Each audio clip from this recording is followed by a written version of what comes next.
नमस्कार, शुभ संध्या, बहुत स्वागत है आपका टीवी 9 भारतवर्ष में। अड़ी लेकर हाजिर हूं मैं दिनेश गौतम और आज का विषय बहुत महत्वपूर्ण है। राष्ट्र के सम्मान से जुड़े हुए विषय पर आज हम बातचीत करेंगे। ये समझने की कोशिश करेंगे कि अब जबकि ये तय हो चुका है, देश की सर्वोच्च संस्था ने यह तय कर दिया है, कानून बनाकर तय कर दिया है कि राष्ट्रगीत को राष्ट्रगान के समान ही संवैधानिक संरक्षण मिलेगा और राष्ट्रीय प्रतीक जो हैं सम्मान के, उनके अपमान के संदर्भ में निवारण वाला एक बिल लाकर, मतलब एक कानून बनाकर अब यह स्पष्ट कर दिया गया है कि इसमें कोई अपमानजनक काम नहीं होना चाहिए। तब ऐसे में एक हठ, एक जिद क्यों दिखाई दे रही है? क्या वो हठ और जिद अवज्ञा की श्रेणी में आती है, या असल में उस हठ और उस जिद में इस बात का एक तरीके से प्रकटीकरण है कि हमारे पूर्वजों ने, हमारे पुरखों ने, उनमें वो भी शामिल हैं जो कॉन्स्टिट्यूएंट असेंबली में थे, उसमें वो भी शामिल हैं जिन्होंने 1937 में इस बारे में अपनी सहमति जताई थी कि अगर वंदे मातरम के दो अंतरों के बाद का हिस्सा जो है वो धार्मिक प्रतीकों के संदर्भ में चर्चा करता है तो उसको छोड़कर शुरुआत के दो छंद हैं उनको गाया जाएगा। इस बारे में सहमति बनी थी और यही सहमति जो है, इसी भावना का प्रकटीकरण तब हुआ था 1950 में, जब राजेंद्र प्रसाद जी ने इस बारे में एक व्यवस्था दी थी कि राष्ट्रगीत को लेकर प्रोविजंस क्या होंगे।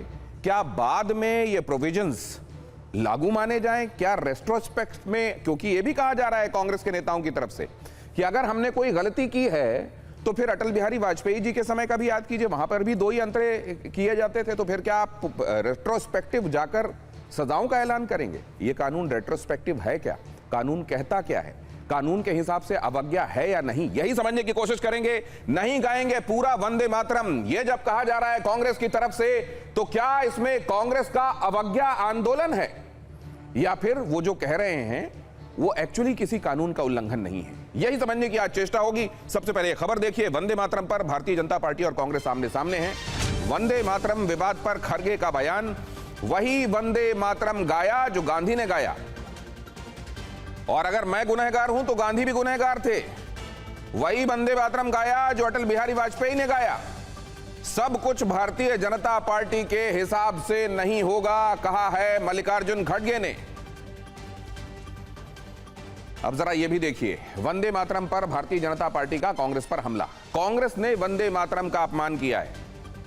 दिल्ली के बाद गोवा में भी अपमान किया गया। जनता इनको सबक सिखाएगी, भारतीय जनता पार्टी ने कहा। बीजेपी कांग्रेस अराजकता की प्रतीक बन गया है। कांग्रेस इस समय अराजकता की प्रतीक है, भारतीय जनता पार्टी ये भी कह रही है। जो महात्मा गांधी जी वंदे मातरम गाते वही मैं गाया, जो जवाहरलाल नेहरू गाए थे वही गा। अब तक 18 साल तक उन्होंने जो गाया, एज ए उनकी सेंट्रल गवर्नमेंट, वाजपेयी ने जो गाया वही गाया मैं। अगर ये गुनाह है तो उन्होंने 18 साल से गुनाह कर रहे हैं। अगर यही गुनाह है तो गांधी जी के ऊपर केस डालो। इनको मालूम नहीं, नो पैदा होने से पहले कांग्रेस वालों ने एक रेजोल्यूशन पास करके देश में कौन सा राष्ट्रीय गीत अपनाना ये किए हैं। हमको लगा कि 15 अगस्त को कांग्रेस के मुख्यालय में जिस तरह का एम्बैरेसिंग इवेंट हुआ कि जो सोनिया जी को लग रहा था कि वो विरोध कर रही हैं पूरे वंदे मातरम गाने को, और बाद में उनके बौद्धिकता से गुणी मीडिया हेड ने कहा कि कुर्सी खोजी जा रही थी खड़गे साहब के लिए। ये बिल्कुल बकवास था। कल खड़गे साहब जब गोवा गए तो वहां भी पार्टी के कार्यक्रम में 2 स्टांजा ही गाया गया। आज हम पूरे कांग्रेस की मानसिकता पर एक सवाल उठाना चाहते हैं। कांग्रेस अगर इस तरह की हरकत करती है तो कृपा करके वो भारत की आजादी आंदोलन का एकमात्र ठेका लेने का अपना दम बंद कर दे। 1937 का हवाला भी कांग्रेस की तरफ से दिया जा रहा है। तब कानून बना था क्या? ये एक बड़ी बात है। अब तो कानून बना हुआ है, और अगर आपको ऐतराज था तो फिर ये आपने संसद में क्यों जाहिर नहीं किया जब ये इसको लेकर ये कानून बनाया जा रहा था? जब संसद सत्र मॉनसून सत्र समाप्त हुआ, आपने देखा वहां पर भी पूरे स्टेंजे आखिर में प्ले किए गए, उसका पाठ भी हुआ और उस दौरान कांग्रेस भी वहां मौजूद थी। उस समय कहीं बाहर आकर आपकी भावनाएं अगर इस संदर्भ में कुछ और थीं तो देश के सामने वो व्यक्त क्यों नहीं किया आपने? और आप कह रहे हैं वाजपेयी ने जो किया, गांधी ने जो किया, वो भी गुनहगार थे, उनको सजा दीजिए। ये क्या रेट्रोस्पेक्ट में किसी बात को देखता है क्या कानून? कर्नाटक कांग्रेस के अध्यक्ष बीके हरिप्रसाद का वंदे मातरम पर एक और बयान सुन लीजिए। हम 2 ही पैरा गाएंगे, बीके हरिप्रसाद ने कहा, 2 ही पैरा गाएंगे चाहे फांसी पर चढ़ा दो। कंगना बोली कांग्रेस को वंदे मातरम से इतनी दिक्कत है कि इतनी तो पाकिस्तान को भी नहीं है। कर्नाटक का प्रदेश अध्यक्ष के नाते मैं बहुत साफ कहना चाहता हूं, हम सिर्फ 2 ही पंक्ति गाते हैं, चाहे बीजेपी, नरेंद्र मोदी, अमित शाह हमको फांसी पे चढ़ाए। इतना उससे चिढ़ना, इतनी नफरत, और वो भी इतना उन्होंने कैमरा की ना परवाह करके उसको बंद कराने के लिए, जैसे मानो मैं कहूँगी कि इस तरह से उनमें तड़पन होने लगी कि जैसे कोई, मैं तो कहूँगी कि पाकिस्तान के लोग भी इतना नहीं तड़पते हैं जितना कि वो लोग अपने, तो देख के अभी तो खैर पूरे हंसी का पात्र पूरे देश में बन गए हैं। लेकिन कांग्रेस जो है, मैं कहीं ना कहीं कहूँगी कि बीजेपी विरोधी बनते बनते अब देश विरोधी बन चुकी है। और भारतीय जनता पार्टी इसलिए ऐसा कह रही है क्योंकि वंदे मातरम के शुरुआती 2 पैरा गाने के संदर्भ में तो उस समय मुस्लिम लीग भी कह रही थी कि ये ठीक है लेकिन बागी का नहीं गाएंगे हम, क्योंकि इसमें धार्मिक प्रतीकों की बात हो रही। तो क्या मुस्लिम लीग वाली मानसिकता है जिसको रिफ्लेक्ट किया जा रहा है? ये भी एक सवाल है। सवाल ये भी है कि बीके हरिप्रसाद तो यहाँ ये भी कह रहे हैं कि 2 पंक्तियां ही गाएंगे। वो तो उनकी भावनाओं को समझा जा रहा है कि शायद वो 2 पैरा गाने के बारे में बात कह रहे हैं। तो कुल मिलाकर अभी आपने देखा कि ये द्वंद्व छिड़ा किस तरीके से हुआ है। अब ये वाकई कानून के हिसाब से किया गया एक अपराध है। कानून कहता क्या है? पहले तो ये, क्या ये कानून की अवज्ञा है? और अगर ऐसा है तो भारतीय जनता पार्टी जो कह रही है कि क्या आप पाकिस्तान को भी पीछे छोड़ना चाह रहे हैं, इस पर कांग्रेस क्या कहती है? के शर्मा, प्रवक्ता भारतीय जनता पार्टी के, हमारे साथ इस चर्चा में शामिल हो रहे हैं। आज अजय उपाध्याय हैं हमारे साथ, प्रवक्ता कांग्रेस के, इस चर्चा में जुड़ रहे हैं। इसके अलावा समीर चौगांवकर, वरिष्ठ पत्रकार, हमारे साथ इस चर्चा का हिस्सा हैं, और अजीत द्विवेदी जी भी वरिष्ठ पत्रकार हैं और हमारे साथ इस चर्चा में जुड़ रहे हैं। आप सभी मेहमानों का बहुत स्वागत कर रहा हूं। लेकिन पहले वंदे मातरम विवाद की टाइमलाइन आपको जरा दिखा दूं। 15 अगस्त को क्या हुआ था? असल में वहीं से आप कितने गंभीर हैं वंदे मातरम को लेकर या कितने अगंभीर हैं? क्या आप किसी तरह के कानून का उल्लंघन कर रहे हैं या नहीं कर रहे हैं? इस सब की जो बात शुरू हुई वो 15 अगस्त से ही शुरू हुई। 15 अगस्त स्वतंत्रता दिवस समारोह पर कांग्रेस मुख्यालय में वंदे मातरम का गायन हुआ। क्विकली दिखाइए ये टाइमलाइन। भारतीय जनता पार्टी का आरोप है राहुल सोनिया ने वंदे मातरम बीच में रुकवाने का इशारा किया। उसमें वीडियो भी दिखाया जा रहा है, उसका भी हवाला दिया जा रहा है। कांग्रेस ने आरोप खारिज करते हुए कहा कि पूरा गीत मर्यादा के साथ गाया गया था। 16 अगस्त को भारतीय जनता पार्टी ने देश के कई शहरों में राहुल सोनिया के खिलाफ पुलिस में शिकायतें दर्ज कराईं। गृह मंत्री अमित शाह ने देश का इसे अपमान बताते हुए कांग्रेस से माफी की मांग की। 18 अगस्त को गोवा में खरगे की मौजूदगी में एक कार्यक्रम में केवल शुरुआती 2 स्टैंजा ही गाए गए और भारतीय जनता पार्टी ने कांग्रेस पर नए कानून और प्रोटोकॉल के उल्लंघन का आरोप लगाया। ठाणे में एकनाथ शिंदे के कार्यक्रम में भी वंदे मातरम के प्रोटोकॉल में लापरवाही की बात सामने आ रही है। कहा यह जा रहा है आधिकारिक जो गीत है उसके बजाय लता मंगेशकर का गाया हुआ वंदे मातरम गाना बजा। कार्यक्रम समाप्त होने के बाद शिंदे ने मंच से इस बारे में नाराजगी जताई और माफी भी मांगी। तो संजय राउत ने क्या कहा? संजय राउत ने कहा कि अगर यह चूक है तो इस पर तत्काल एफआईआर और दंडात्मक कार्रवाई होनी चाहिए। तो सवाल यह है कि अगर चूक इधर से हुई है तो फिर वो खेमा जो कह रहा है कि आप कानून मान क्यों नहीं रहे हैं, उस खेमे में से भी कोई क्यों जाने अनजाने इस तरह की स्थितियों में आया जहां वंदे मातरम के सम्मान का जो प्रोटोकॉल है उसको लेकर एक तरीके से सवाल उठाए जा रहे हैं।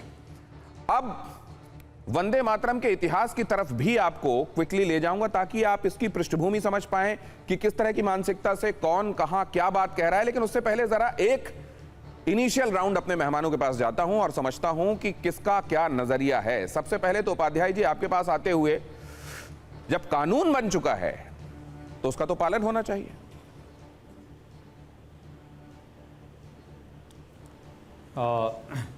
गौतम जी, आपको, आपके पूरे दर्शकों को और सभी अपने साथी पैनलिस्ट को मेरा व्यक्तिगत नमस्कार, पार्टी की तरफ से नमस्कार। एकदम आपने ठीक कहा, कानून तो बने हुए हैं, कानून का पालन भी होना चाहिए और कानून का आधिकारिक तौर पे कोई कार्यक्रम है तो उसमें ज़रूर पालन होना चाहिए। जहाँ तक बात है वंदे मातरम को लेकर के विवाद पैदा करने का, तो ये विवाद की शुरुआत किसने और कब की? वो लोग किया, उन्होंने किया जिन लोगों ने कभी इस वंदे मातरम तो छोड़िए, राष्ट्रीय गान का, तिरंगे का सम्मान नहीं किया। वंदे मातरम लेकर के जब अंग्रेजों के विरुद्ध हमारी लड़ाई, हमारे सैनिक चल रहे थे, स्वतंत्रता के सैनिक, तो उस समय अंग्रेजों के साथ होकर के लाठी डंडों से के साथ होते थे, ये अंग्रेजों का सहयोग करते थे, और वंदे मातरम के जो सिपाही हैं उन पे लाठी डंडी पड़ते थे। वंदे मातरम की बात यदि सच में पूछिए मूल भावना में, तो सबको पता है, आप स्टोरी वो चलाएंगे भी, कि कैसे 1937 में एक कमेटी बनी जिसमें जवाहरलाल नेहरू, सुभाष चंद्र बोस, आचार्य नरेंद्र देव और मौलाना आज़ाद, 4 लोगों की कमेटी बनी, और टैगोर साहब से, रविंद्रनाथ टैगोर साहब से, गुरुदेव से पूछा गया, सलाह लिया गया। सलाह के बाद 2 स्टेंजा जो खुद गुरुदेव ने गाया, वहां से इसकी सर, लेकिन उसके बाद तो चीजें अब 1937 वाली चीजें अब लागू नहीं है ना सर।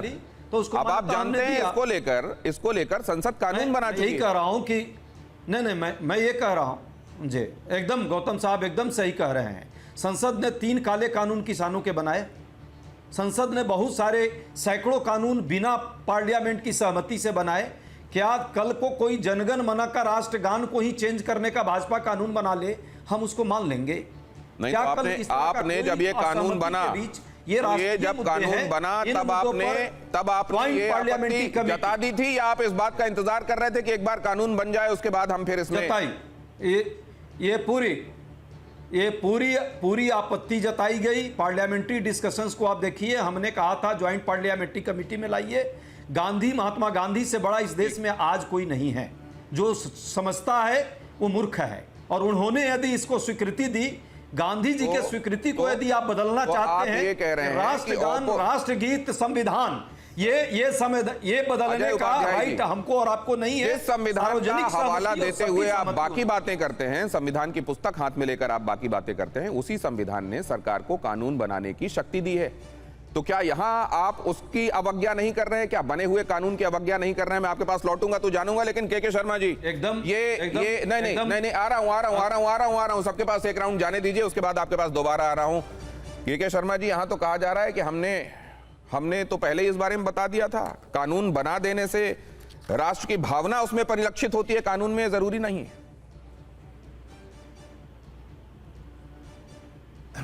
देखिए, मैं यहाँ पर कांग्रेस की प्रवक्ता की तरह थेथरबाजी तो करूँगा कि किसने आज़ादी दिलाई, किसने क्या किया। ये इस पहले तो शब्द ये ध्यान रखें, आज की परिस्थिति पे बात, शब्द का और मैं 2-3 जी पहले मैं बता दिए, थेथरबाजी जी मेरी आपत्ति है। हाँ, ये बहुत बढ़िया लॉजी साहब ये कह रहे हैं, आप यहाँ से ये मूर्खाधिराज से मैं पूछना चाहता हूँ, संसद गांधी जी को मानते हैं कि नहीं? अब भैया मूर्खाधिराज जी से पूछना चाहता हूं कि आप गांधी जी को मानते हैं कि नहीं? बंद कराइए। नहीं, एक सेकंड, गलत बात बोलिएगा तो आप भी सुनिए। मान लीजिए मूर्खाधिराज महाराज से पूछिए, अजय उपाध्याय जी एक बात बताइए। अजय उपाध्याय जी, आप ये बताइए, आप जब बोल रहे होंगे, आप जब बोल रहे थे, अगर वो किसी बात को आपत्ति में लेकर और बीच में बोलने लगे, आपको ये मंजूर है क्या? सर, मैं ऐसा अलाउ नहीं करता। जब आप बोल रहे हैं वो नहीं बोलेंगे, जब वो बोल रहे हैं आप नहीं बोले। सर, आपको थेथरोलॉजी, दिनेश जी, भाषा, गांव के भाषा की बात, जब कुतर्कों को रखा जाता है, ठीक है, आपकी निगाह में जो तर्क है वो किसी की निगाह में कुतर्क हो सकते हैं। आपको इतना टॉलरेंट तो होना पड़ेगा सर। एक सेकंड सर, उनकी बात पूरी। कुतर्क और आप अपनी बात पूरी कीजिएगा। गांधी जी को मानते हैं कि नहीं बताइएगा। अगर वो डिबेट के हिसाब से और फ्लोर के हिसाब से मैं नहीं होने दूंगा, लेकिन पहले के शर्मा जी को बात पूरी करने दीजिए। के शर्मा जी, मैं कह दिया कि मूर्खाधिराज गांधी जी को मानते हैं कि नहीं? के शर्मा जी को बोलने दीजिए। अजय उपाध्याय जी, आप भाई बदतमीज आदमी गाली गलौज करने आते हो, तुम चाह रहे हो कि गाली गलौज हो, आप उनके ताकि डिबेट खराब हो जाए। आपसे विषय पे बात करना चाहिए सर।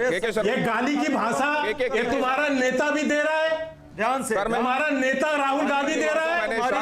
अगर आप उनके तरफ टिप्पणी के लिए जाएंगे तो मुझको आगे बढ़ना पड़ेगा। आप लोग जब अपनी बात करेंगे मैं वापस लौटूंगा। हाँ, मैं अपनी बात कह रहा हूँ।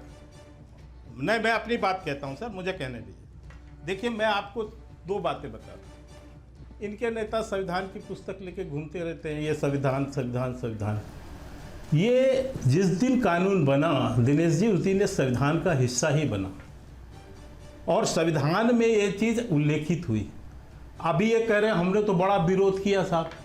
आप विरोध किए होते तो आप डिबेट पे भाग क्यों लेते? आप पहले हट जाते, क्योंकि आपको पता था जब आप कह रहे हो कि उनके पास तो बहुमत है वो तो बना ही लेते, तो आप छोड़ के चले जाते संसद। और कैसे झूठ बोल रहे हैं उसकी उदाहरण एक बताता हूं। आज ही इनके एक नेता अखिलेश सिंह बिहार से आते हैं, उन्होंने क्या बोला, बाइट उनकी निकाल के सुना दीजिए। उन्होंने कहा जब सदन के अंदर अंतिम समय में वंदे मातरम हुआ और उसके बाद हम लोग चाय पीने स्पीकर के कमरे में गए तो सोनिया जी ने रिज्जू जी को बधाई दी इस भावना के साथ कि आपको तो वंदे मातरम पूरा याद है। आप सोचिए, और यहां पर बैठ के उनका प्रवक्ता क्या कह रहा है कि हम तो विरोध कर रहे थे सर, और वहां सोनिया गांधी बधाई दे रही थी। और वही 15 अगस्त को सोनिया गांधी वहां पर कांग्रेस के कार्यालय में उसी राष्ट्रगीत का अपमान कर रही थी। ये दोहरा चरित्र देखिए। के शर्मा सर, आपने ये पढ़ा होगा। और इसके बाद उस पे बहानेबाजी क्या है? कानून नया है इस बार, इसलिए कुछ चीजें मैं आपसे जानना चाहता हूं, क्योंकि आपने निश्चित रूप से इसको बहुत अच्छे से पढ़ा होगा। ये जो कानून है, इसकी धारा 3, ये विलफुल प्रिवेंशन और डिस्टरबेंस, इसको लेकर क्लैरिटी देती है कि अगर कोई जानबूझकर जब राष्ट्रगीत गाया जा रहा है उसको रुकवाता है या उसमें व्यवधान डालता है तो इसको संज्ञेय अपराध माना जाएगा। 3 साल की सजा और जुर्माना या फिर दोनों ही किए जा सकते हैं। ये मेरी जानकारी है सर। इसके अतिरिक्त भी अगर 2 छंद गाना, खास तौर से अगर कोई निजी आयोजन है, पार्टी का निजी आयोजन है, अगर वो आधिकारिक और सरकारी आयोजन नहीं है, तो क्या ये अपराध है सर कानून के हिसाब से? ये भी जरा बता दीजिए प्लीज। ऐसा है दिनेश जी, जब सार्वजनिक रूप से आप मंच पे खड़े होके सार्वजनिक जगह पर, चाहे आपकी पार्टी का कार्यक्रम हो चाहे कोई कार्यक्रम, यदि आप इस गीत को का गायन करते हैं और उसमें किसी भी तरह का आप इस गीत का अपमान करते हैं तो अपराध की श्रेणी में। यदि आप सार्वजनिक स्थल पर सार्वजनिक रूप से और सार्वजनिक कार्यक्रम में करते हैं, और जो गोवा में कार्यक्रम हुआ है इनका, ये सार्वजनिक कार्यक्रम है सर। ये कोई, तो मैं इसलिए आपको कहता हूं कि इस तरह ये जानबूझकर सोची समझी मानसिकता है, और ये मानसिकता कांग्रेस के अंदर इसकी अराजकता के कारण है, क्योंकि इनको देश से। और मैं एक प्रश्न और रखता हूं सर, लेकिन आपने कहा मैं देश के सामने एक प्रश्न, मंशा कुछ और है, आपने खुद ही ये माना। 2 बुद्धिमान नहीं सर, सोनिया, मैंने ये कहा कि जो अखिलेश यादव सिंह ने कहा है उसके संदर्भ में, लेकिन पूरे देश ने उस दिन देखा कि 15 अगस्त के दिन कांग्रेस के कार्यालय में किस तरह सोनिया गांधी तमतमाई हुई थी, किस तरह वो लोगों को बुला के डांट रही थी, और उन्हीं के नेता ने बाद में बाइट दिया कि हमको गाने से रोका गया लेकिन हमने फिर भी पूरा गाया। और एक बात जो मैं प्रश्न रखना चाहता हूं, मैं इतना सा पूछता हूं दिनेश जी, पूरे देश से, और आपके 2 यहां पर पत्रकार महोदय भी बैठे हैं, क्या कोई गीत आधा सांप्रदायिक और आधा धर्मनिरपेक्ष हो सकता है? आप किसी गीत को बांट सकते हैं कि आधा ये सांप्रदायिक है और आधा धर्मनिरपेक्ष है? नहीं, एक बात, मेरा ये प्रश्न है, तो आपसे मेरे मन की जिज्ञासा आपकी बड़ी जायज यहां पर बैठ के जरूर बताएं। एक गीत में 2 तरह के नजरिए क्यों हैं सर? लेकिन एक गीत में कई तरह की बातें कही जा सकती हैं, कई छंदों में, कई स्टेंजे में कई तरह की बातें कही। जैसे अगर आप मसलन, मैं अभी इसका उदाहरण नहीं लेकर ये बात कह रहा हूं, लेकिन अगर आप किसी गीत की रचना करें तो आप हर स्टेंजे में अलग बात कह सकते हैं। ये उसके ऊपर है। देखिए, उस समय की बात मैं नहीं कह रहा हूं, मैं ये कह रहा हूं कि आज कानून बन चुका है। तो कानून जब बन चुका है सर, तो ये सब बातें। दिनेश जी, मैं दूसरी बात कह रहा हूं। हाँ, मैं दिनेश जी ये पूछ रहा हूं कि यदि ये सांप्रदायिक उसमें 2 छंद भी होंगे तो पूरी गीत अलग करेंगे ना, जिसको देश के वीर जवानों ने, युवाओं ने, जिसको गाते गाते बलिदान दे दिया, जिसका नारा लगाते हुए बलिदान दे दिया, जिस गीत को, वो कैसे सांप्रदायिक हो? चलिए, ठीक है। अजीत द्विवेदी जी के पास और उसके बाद समीर चौगांवकर सर के पास। मैं इसलिए पूछ रहा हूं कि ठीक है, आ रहा हूं। का मुस्लिम वोट का ये जो नजरिया है, ये केवल वोट बैंक को देखते हुए किया जा रहा है। ठीक है सर, हरिप्रसाद ने, हाँ, point taken sir, point taken. Let me move forward, come back to you sir again please. K G sir, मैं आ रहा हूं, चाहता हूं, आ रहा हूं। अब मैं अजीत द्विवेदी जी के पास जा रहा हूं। चढ़ाएगी साहब, हम नहीं चढ़ाते। ठीक है, अजीत द्विवेदी जी, आपका नजरिया कौन सा ही कह रहा है?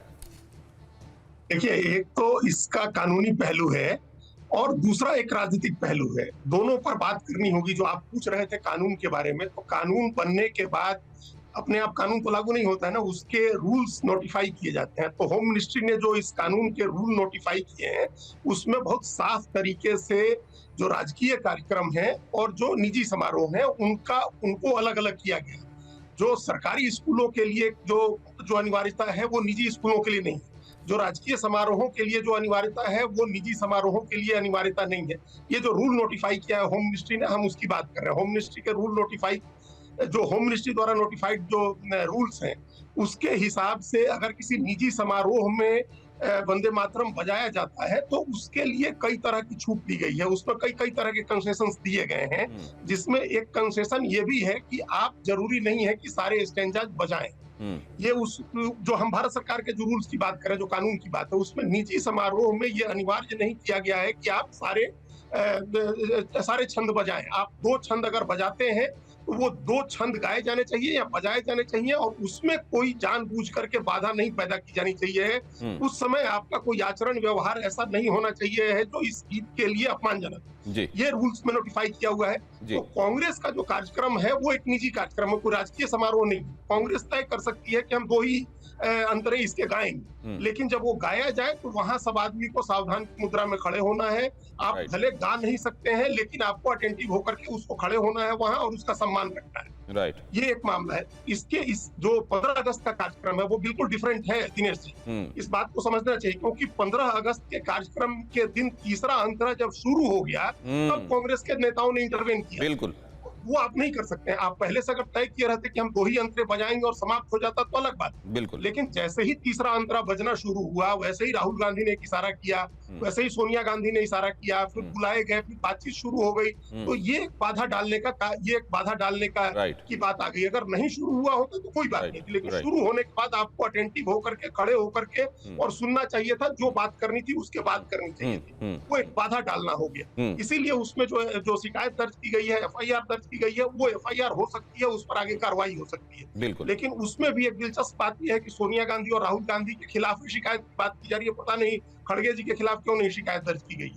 गोवा का मामला बिल्कुल डिफरेंट है। वहां 2 छंद गाए गए और वो 2 छंद ही गा, लेकिन उसको लेकर कांग्रेस की तरफ से ये कहा जा रहा है कि मामला ये नहीं था कि हमने बीच में रुकवाने की कोशिश की। वो तो बता रहे हैं कि खड़गे जी की उम्र को देखते हुए उनके लिए कुर्सी लगाने की इत्यादि बात हो रही थी। अब सवाल ये है सर, वो तो हाँ कि हम खत्म दिनेश जी, उसके वो एक उन लोग को लग गया था कि ये गलती हो गई है, तो वो एक कानूनी पचड़े से बच निकलने के लिए ये रास्ता निकाला गया, कुर्सी मंगाई गई थी। इससे ज्यादा कुछ नहीं था वहां। वो बच निकलने का रास्ता है। और जो अब राजनीतिक पहलू जो इसका है दिनेश जी, वो इम्पोर्टेंट है। बाकी उस पर इंटेंट पर जाइए, राजनीतिक मामले पर जाइए, कानूनी चीजें बहुत क्लियर है जी। राजनीतिक मामला ये है कि कांग्रेस पार्टी को ये जो कांग्रेस चाहती है कि 1937 के अधिवेशन में जो गाया गया और 1950 में जिसको राष्ट्रगीत का दर्जा दिया गया, उतना ही हम गाएं, उतने ही गाने का कानून होना चाहिए। अब कानून बन गया है तो राजकीय समारोहों में कांग्रेस सरकारों की भी अनिवार्यता होगी कि कांग्रेस की जहां सरकार है, केरल में, कर्नाटक में, तेलंगाना में, हिमाचल प्रदेश में, वहां कार्यक्रम हो तो पूरे गाए जाएं। जहां लोकसभा में पूरा गाया गया तो राहुल गांधी और तमाम नेता खड़े हुए और पूरे नहीं, लेकिन आपने इसमें भी सुना होगा खड़े रह के। कासरगोड के जो सांसद हैं वो तो केरलम में भी ये कह रहे हैं कि ये जो है हम 2 ही स्टैंजे गाएंगे। तो क्या आप कांग्रेस ये कहना, अब मैं अजय उपाध्याय जी के पास जाऊंगा तो ये समझूंगा कि क्या वो राजकीय कार्यक्रमों में भी 2 ही स्टैंजे की बात कह रहे हैं? और अगर ऐसा है तो फिर क्या ये अवज्ञा की श्रेणी में आ जाएगा? और क्या वो अवज्ञा ही कर रहे हैं? क्या उन्होंने डेलिबरेटली ये सरकार के खिलाफ, अब ये सविनय है कि नहीं, लेकिन क्या अवज्ञा की ही सोची? उनके पास जाऊंगा तो समझूंगा। लेकिन समीर चौगांवकर साहब, ये 2 चीजें हैं। एक जाहिर है इसमें किसी भी कानून में, और इसमें भी ये देखा जाएगा कि मेंस रिया क्या है, मतलब आपका इंटेंट क्या है, क्या आपराधिक इंटेंट है या नहीं है। एक दूसरे, यहां सिर्फ प्रतीकों की बात नहीं है, भावनाओं की भी बात है। क्या भावनाएं और प्रतीक एक दूसरे के संपूरक हैं या अलग अलग दिखाई दे रहे हैं? देखिए, अगर 15 अगस्त को जो कांग्रेस मुख्यालय पर वंदे मातरम को लेकर जो बखेड़ा कांग्रेस ने खड़ा किया, जो बताने की कोशिश की, तो क्या 3 मिनट 10 सेकंड का ये जो राष्ट्रगीत है, कांग्रेस इसको पूरा सुनने की मनस्थिति में नहीं है। इतना सोनिया गांधी तिलमिला गई थी उस समय 2 अंतरा के बाद ये कैसे तीसरा बच गया जबकि ये कानून बन चुका था। ठीक है, ये कहा जा सकता है कि निजी कांग्रेस मुख्यालय में कार्यक्रम हो रहा था, वहाँ वो सुने ना सुने, लेकिन मुझे लगता है कि आज भी कांग्रेस 1937 की जो परिस्थितियाँ थी, देश को 2026 में 1937 की परिस्थिति में ले जाना चाहती है। उस समय मुस्लिम लीग के जिन्ना ने जो विरोध किया था इसका कि भाई मुसलमान आपका साथ नहीं देंगे, हम मुसलमान हैं, हम ये 2 से ज़्यादा अंतरा नहीं गाएंगे, वही मुस्लिम लीग की बात आज कांग्रेस कर रही है। आज देश में मुस्लिम लीग नहीं है, लेकिन कांग्रेस आज मुस्लिम लीग में कन्वर्ट हो चुकी है, जो मुसलमानों के लिए एक तरफा इस तरीके से फैसले ले रही है। क्या दिक्कत है अगर 3 मिनट 10 सेकंड का आप अगर गा लेते, राष्ट्र सम्मान से जुड़ा हुआ राष्ट्रगीत है, राष्ट्रगान है, ये पूरा गा लेंगे तो आपके छोटे पड़ जाओगे।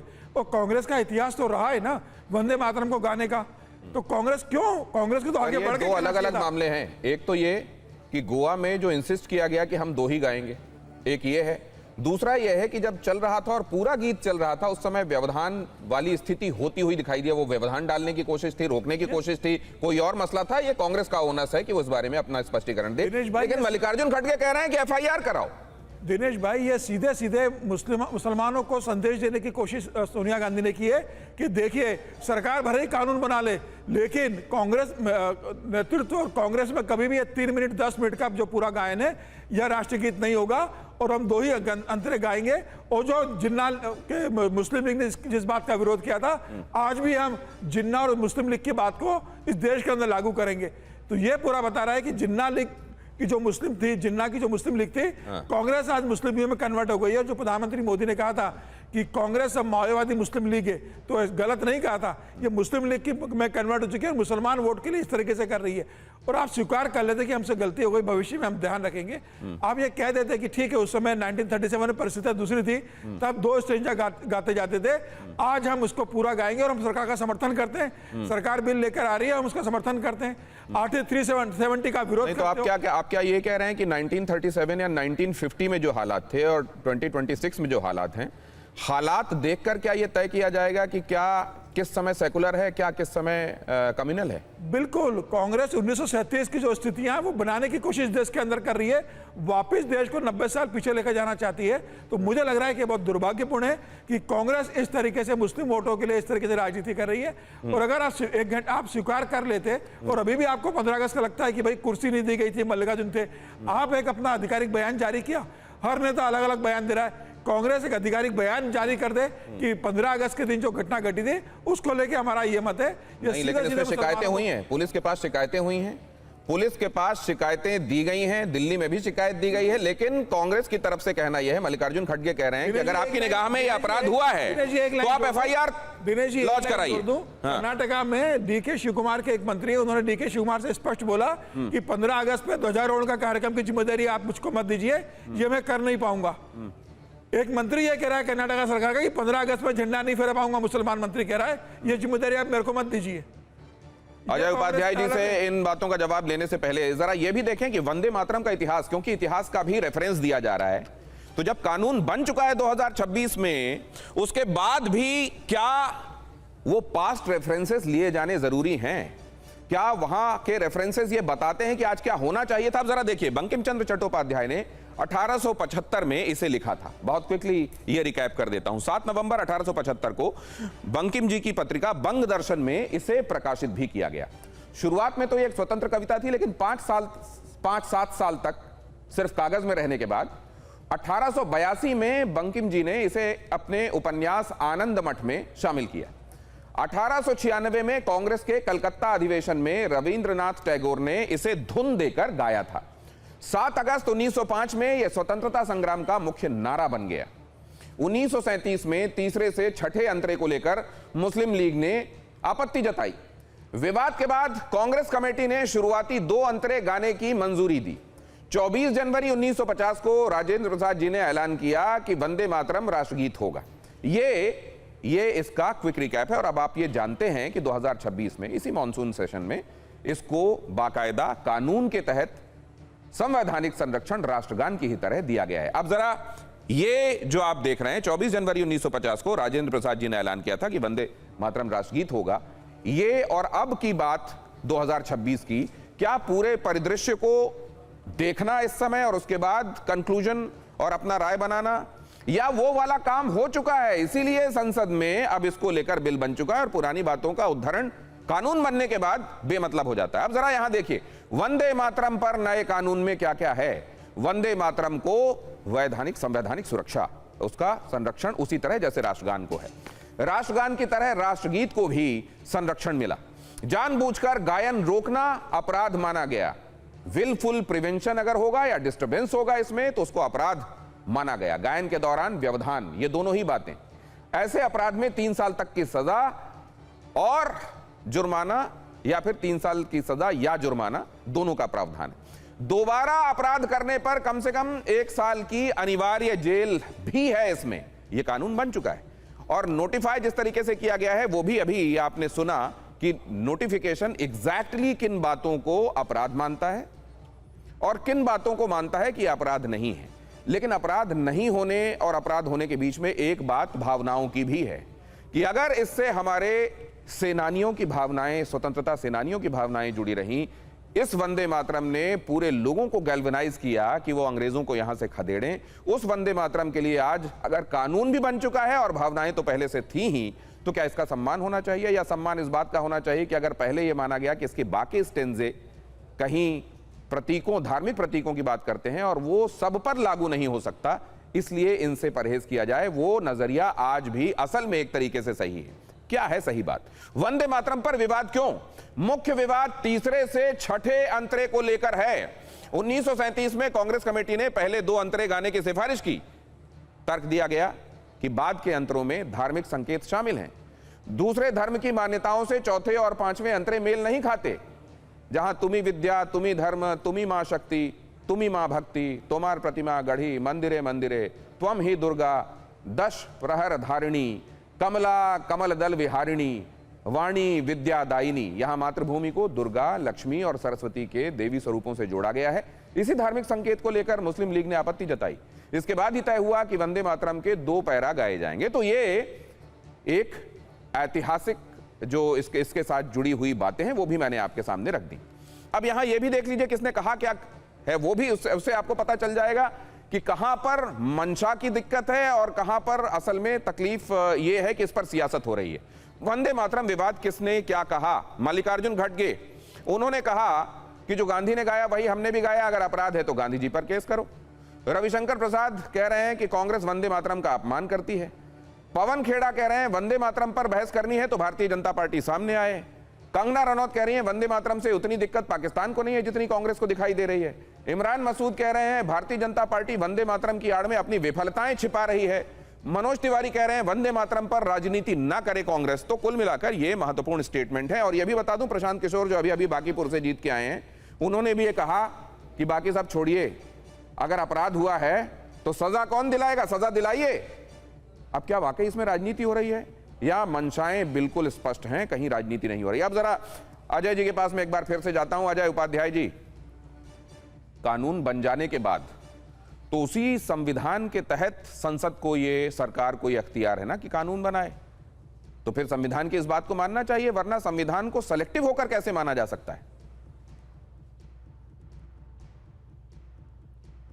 गौतम जी, एकदम सेलेक्टिव कांग्रेस पार्टी नहीं है। कांग्रेस पार्टी संविधान को मानती है। संविधान में वर्णित जितने भी कानूनी प्रावधान हैं उससे संबंधित उन सबको मानती है। यदि नहीं मानती तो फिर पार्लियामेंट में लगातार इसके बहस में क्यों भाग लेती? बहस में भाग लिया पार्लियामेंट में, जब भी राष्ट्र एक क्लैरिटी आपसे ले लूं अजय जी, मातरम की गीत की बात आई हमने गाया, पहली बात। दूसरी बात, एक क्लैरिटी आपसे ले लूं। देखिए, एक बात यह है कि उस दिन क्या हुआ 15 अगस्त को, उस दिन के संदर्भ में कांग्रेस ने स्पष्ट किया है कि वो स्वास्थ्य को लेकर समस्याएं थी जिसको लेकर बीच में बात। सुनिए, एक तो मामला वो है और बात का मामला है कि 2 ही गाएंगे। एक मामला यह है कि विलफुल प्रिवेंशन या डिस्टरबेंस का मामला उसमें आयद होता है और दूसरे मामले में यह है कि 2 ही स्टेंजा गाएंगे और ये कहीं से कोई आज के कानून के हिसाब से भी ये हमारे ऊपर कोई कानूनन जुर्म नहीं साबित। ये इसमें स्पष्ट कीजिए कि आप किस बात पर को असल में आपकी तरफ से स्थापित कॉन्सेप्ट के तौर पर सामने ला रहे हैं। अब दिनेश जी, मैं आप बोलिए प्लीज। आप मुझे अनइंटरप्टेड थोड़ा सा अनइंटरप्टेड 1 मिनट आपके सर। पहली बात, 15 अगस्त को जो भी घटना हुई, जो भी घटनाक्रम 15 अगस्त को हुई, उसकी कांग्रेस ने अधिकृत तौर पे, कांग्रेस के मीडिया विभाग के चेयरमैन पवन खेरा जी और हमारे जो महासचिव हैं जयराम रमेश जी ने स्पष्ट कर दिया। वो सच्चाई है। सरकार को यदि कोई गलती लग रही है या भाजपा के किसी वक्ता प्रवक्ता को, तो उस पर कार्रवाई के लिए तो ऑलरेडी केस मुकदमे में जा ही रहे हैं, उनको जाना चाहिए। आज की जो घटना है वो भी गैर कानूनी नहीं है। यदि उसमें भी लगता है खड़गे साहब पर केस मुकदमा करना चाहिए तो एकदम करना चाहिए। पर एक बात का ध्यान रखना चाहिए कि जो यहाँ ज्ञानी बन रहे हैं वो गांधी जी और रविंद्रनाथ टैगोर की आत्मा के साथ खिलवाड़ न करें। नहीं सर, आपने राजेंद्र प्रसाद 1950 में नहीं, आप दोनों बातें कैसे कर सकते हैं गांधी जी, सर? तो आप उसका ये भी कह ख्याल रहे हैं कि रखें। आज के कानून के हिसाब से भी एक हमने मिनट कुछ गलत हुआ, नहीं किया। 1 मिनट नहीं हुआ। अच्छा, सॉरी, प्लीज कंक्लूड। रविंद्र जी, यदि मैंने आपने 1 मिनट का मुझे वादा दिया था, हाँ, okay sir, okay, my fault, लोगों प्लीज के साथ कैरी इस ऑन। तरह व्यवहार करते आपके हैं। पास और 35 सेकंड है, कहिए। पूरी बात मुझे कर लें।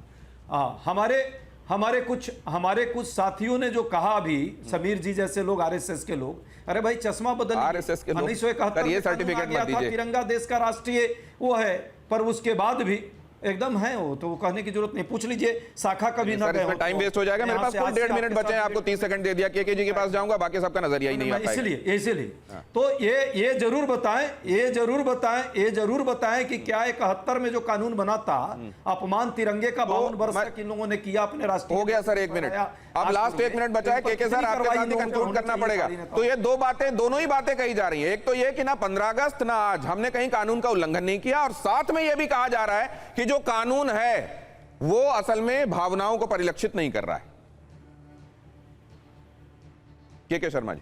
दिनेश जी, मुझे भी 1 मिनट। हाँ, प्लीज, ये 1 मिनट आप ही का है। देखिए दिनेश जी, कैमरा झूठ नहीं बोलते। मैं कह रहा हूं, कैमरे झूठ नहीं बोला करते। कैमरे में साफ और स्पष्ट दिखाई पड़ रहा है कि एक सोनिया गांधी कितनी तमतमाई हुई है। और किसके लिए तमतमा रहे? कुर्सी नहीं है इसलिए।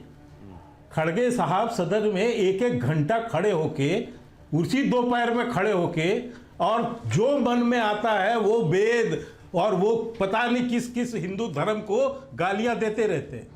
तब उनके पैर में दर्द नहीं होता। सर, तो अभी इसका निर्णय तो कोर्ट में होगा ना सर। खड़े हुए पूरे कार्यक्रम में, और इतनी तकलीफ। फिर मुद्दा नहीं, मैं इतना बता रहा हूं कि इतने में 5 मिनट में, कुल कार्यक्रम 5 मिनट का है। झंडा उत्तोलन होना, जनगण मन और वंदे मातरम, आखिरी 12 सेकंड। और इतने देर में उनके टांग जो है, पैर वो हो गए। और एक इतना मैं कह रहा हूं कि सोनिया गांधी कभी भारतीय देशभक्ति के प्रतीकों का सम्मान कर ही नहीं सकती। उसका कारण है दिनेश जी, क्योंकि वो एक विदेशी महिला है। नहीं, उसको भारत ये की कानून का उल्लंघन हुआ है क्या, और FIR होगी क्या? मैं ये जानना चाह रहा था आपसे, के शर्मा जी। लेकिन अब सर वक्त इजाजत नहीं दे रहा। आपको केवल 3 सेकंड। और यही मैं कह रहा कर दी। हूं। और उससे लोगों ने केस नहीं सर, क्योंकि मेरे पास वक्त नहीं, मैं ऑलरेडी एक्सीड कर गया हूँ। इसीलिए कह रहा हूं। अगर आपको एक लाइन में कुछ कहना तो प्लीज। एक लाइन में नहीं हो पाएगी, कहानी थी छोटी सी, कोई दिक्कत नहीं। तो बहुत धन्यवाद करता हूं सर।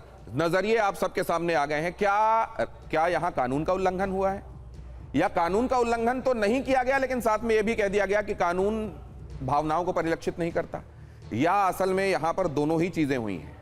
कानून का उल्लंघन भी किया गया है, और भावनाओं से भी बताया जा रहा है कि हमारी भावनाएं कानून के बनाने वालों के अनुरूप तो नहीं है, और अगर ये उल्लंघन है तो क्या आने वाले दिनों में कार्रवाई भी दिखेगी?